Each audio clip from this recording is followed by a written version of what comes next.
Hey Internet, I wanted to talk about a repair that I did recently. So I got this machine on eBay, and this was I think it was a demonstration model.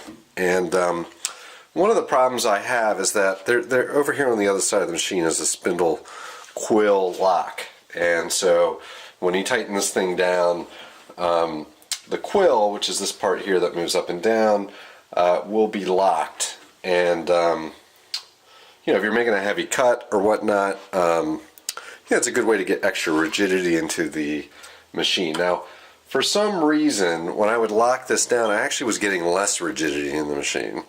And I think after quite a lot of troubleshooting and quite a lot of using the machine, what was happening was I would lock this quill, and the way that this whole system works is there's backlash in the system even when it's locked. And the backlash essentially has to do with the fine adjustment knob here, which essentially turns a worm screw that goes back in here. So this is the quill lock. Normally there's a bolt in here, and this guy is used to grab that. And I just took that out of there. I wasn't using it anyway. Running through here is the shaft for this fine adjustment. That gets engaged by this knob here. So when you tighten this knob down, there's a clutch, and that clutch engages this wheel. And now when I turn this, you'll see that the entire assembly turns with it. And when I loosen this off, the clutch loosens and this thing springs back. The spring is in here, and then it's going to be hard to do one-handed, but I'll try. So when I push the quill down, you can see over here some teeth, and those teeth are engaged by a gear, and that gear sits back in here. That gear is engaging with the teeth on the quill.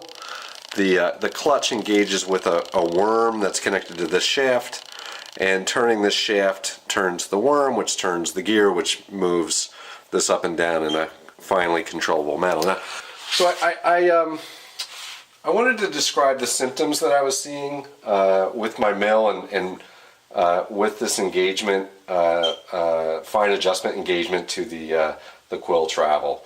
The main symptom that I was seeing was I would go ahead and adjust a quill height here, and when I would start my cut, you know, I would work into my cut here, and I would notice on my DRO that I would drop like sometimes like a whole tenth of a millimeter once that cutter engaged, and then it would kind of stabilize, and I could go through and finish my cut.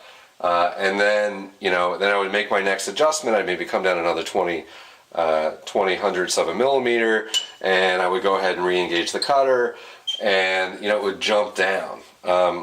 When I was doing boring operations, you know, I was getting like a really violent reaction, and when I was trying to feed the boring bar down into the material, I didn't really know what I was doing, so I was taking some pretty gigantic cuts with the boring bar.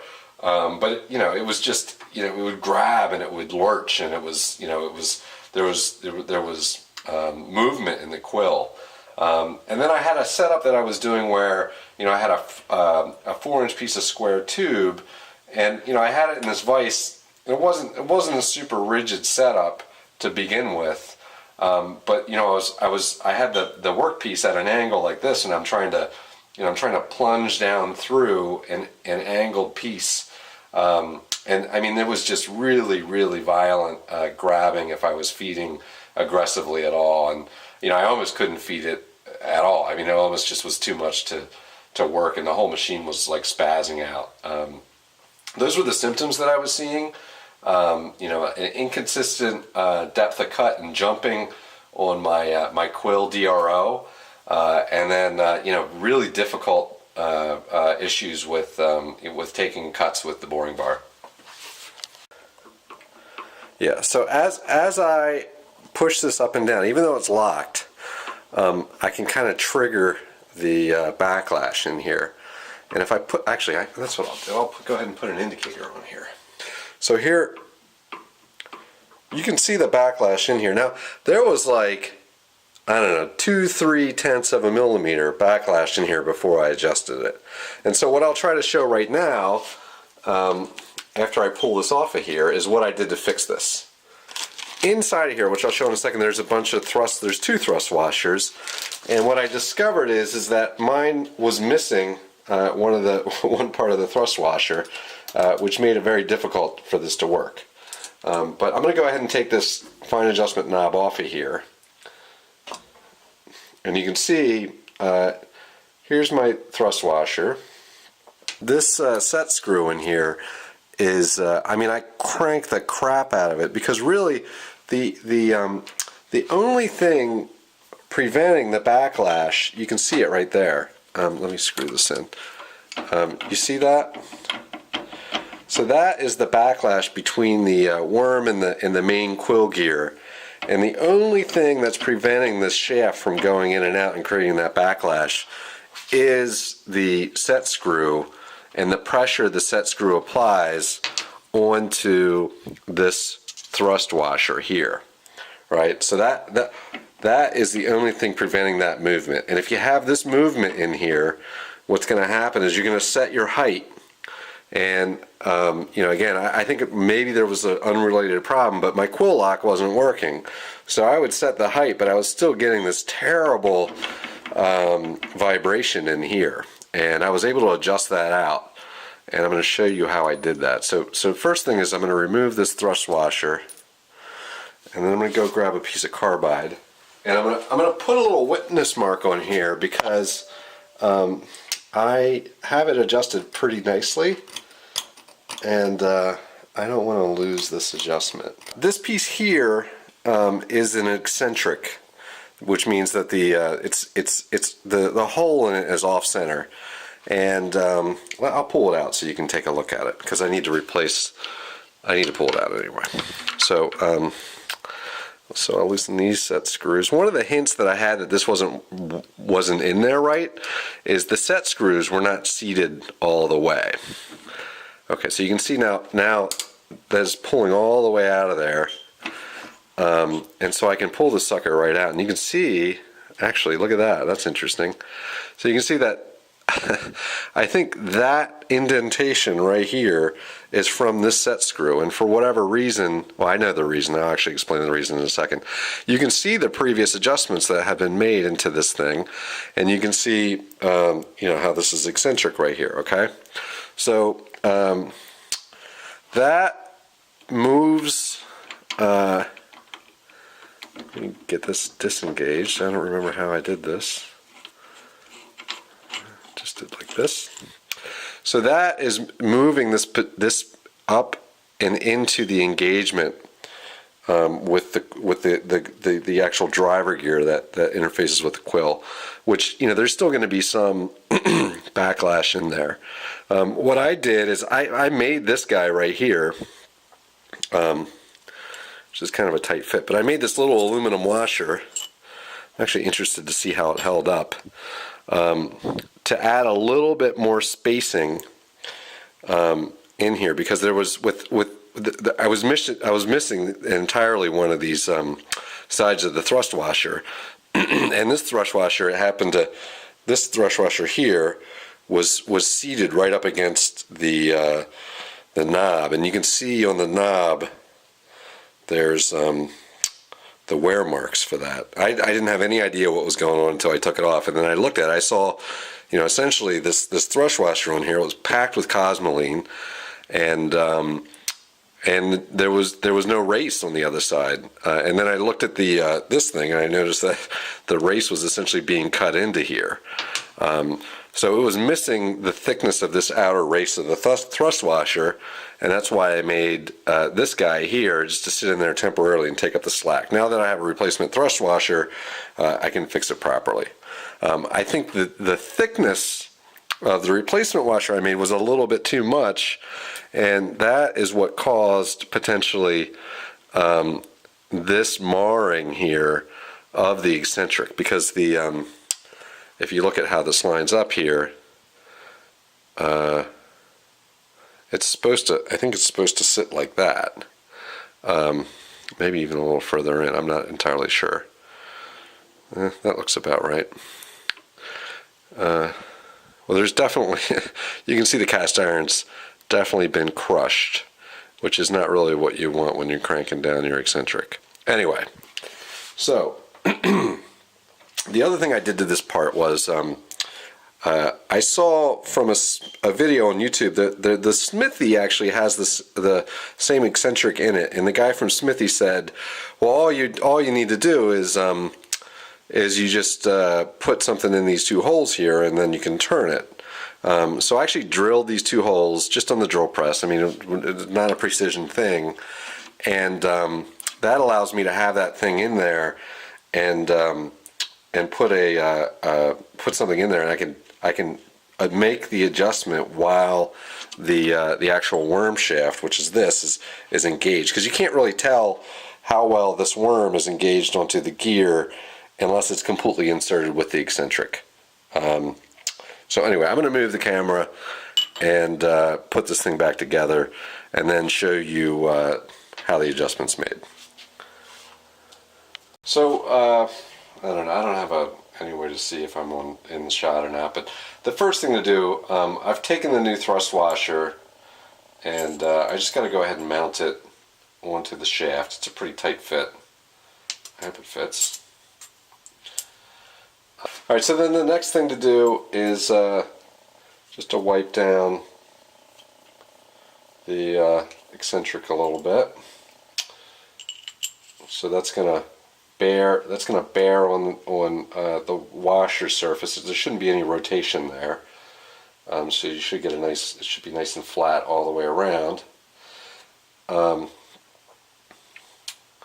We can go ahead and insert this. Now we know where I had it.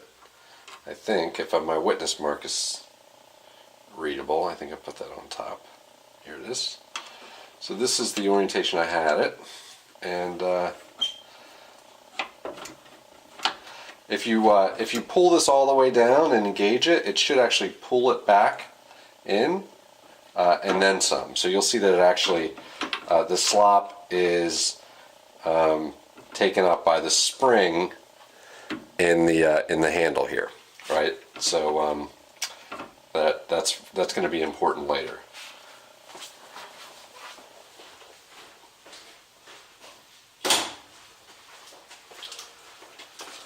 All right, so then I grabbed a set of these. Again, the marks are in here. So I grabbed a set of these, whatever they're called. I forget what they're called. You know, they're for pulling those fancy doohickeys on and off. And so what you want to do is you want to pull this out, and so there's a little bit of pressure between the pulling up on it, but not pushing the whole shaft back out, right? You see how that comes all the way out? You want to make sure it's seated and up. And so once you get it into that point, then you can kind of rotate it around, and you can get a feel for the position of the eccentric. And this is essentially the adjustment that has to be made for the spindle fit, right? And so once you get it into the right spot, you're just going to go ahead and tighten down the screw. You see how well it sunk itself in there pretty deeply without me having to really do much at all. I didn't have to force it in. It's if it's sitting kind of like if the grub screw is sitting kind of with the surface of the exterior of the casting, it's not seated correctly. It actually has to go in there a little bit more. I'll show that. Actually, I'll try to show that real quick without knowing what my framing is here. You see, so now we're locked in. I can't. That thing is not pushing in and out. Now I can rotate it. Now I'm going to be limited in the rotation of it by the burrs that you saw before. But if I pull this, if I loosen this up a little bit to about here, so you'll see that as this comes out of here a little bit, if I try to drive this back in now, it shouldn't go in any further than the surface. That means the eccentric is not seated all the way in there correctly. That eccentric needs to be pushed back as far as it can go, and then kind of tuned into position so that this seats below the surface of the casting. All right, so once you get that locked in there, now your eccentric is set, right? And you're gonna have a certain amount of a limit in the overall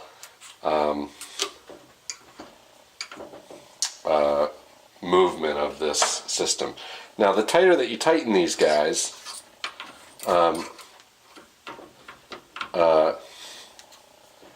you know, you may not get really, you can over tighten these, which is no good. So you got to make sure that you're not over torqued on these guys here. You want to have a little bit of ability for this thing to not be bound by over tightening those. Alright, so now that you have that done, the next thing you want to do is you want to go ahead and put the other set of washers on, and then you want to go ahead and get your knob on here, and you're going to kind of push these against each other a little bit. And unfortunately, the only thing that's going to retain or reduce your backlash, if you want to be able to use this knob without a whole bunch of tension from binding here, the only thing that's going to give you that is the tightness of this set screw. Now, there's a hole in the shaft, and I don't know if it's threaded, but maybe it actually does make sense to try to thread the worm shaft and put a bolt through it, so that you're not going to be solely reliant on this connection to limit the backlash. But that's what I've learned. I might be doing something wrong. I haven't seen anybody make this adjustment on the internet. I haven't seen anybody do this repair. I've asked online. I didn't seem to see anybody who was aware that you could actually adjust the backlash in the eccentric, other than the one Smithy video, but that's not for this type of mill. So it's very possible I'm doing something wrong here, but after I made this adjustment, and I mean, I've noticed a dramatic improvement in the rigidity of the mill overall. I've noticed that that boring and kind of plunging operations are way better. Before I made this adjustment, I was getting a huge grab with doing boring or plunging, and I'm actually able to control a plunge with a plunging end mill. Obviously, you don't want to use a regular old end mill, but you want one that can plunge. But I can control plunging without jerky dives into the material, and I don't necessarily have to crank down on this side quill lock anymore to get the rigidity. Okay, so here's the test. So, I've got a dial test indicator, and I've got the quill lock engaged on the side here. I'll go ahead and pan over a little bit. So I've got not the quill lock's over here, but I've got the fine feed lock engaged. And if you take a look at the dial test indicator, this is a hundredths of a millimeter. If I just go ahead and push back and forth on the coarse feed, you can see I've got about a half of a hundredth of a millimeter backlash here. And before I made the adjustments, I don't know, I have to look at the tape, but I think I had about, actually it was slightly worse, I think I had about 1/100 hundredth of a millimeter. And before I made all these adjustments, and before I actually you know, discovered that I was missing half a race of a thrust washer in the actual apparatus, I was getting like, you know, a tenth of a millimeter to 2/10 of a millimeter. I didn't actually measure it, but it seemed about that much. It was a pretty big movement. So you can see I've really limited the amount of backlash here with the entire mechanism. And you can probably also do some fiddling down here to see if any of it will translate up through the device. And I'm looking at the dial. I don't know. I see about maybe a quarter hundredth, or, you know, yeah, a very small amount of backlash pushing up on the quill with kind of everything that I have. So that's the quantitative test.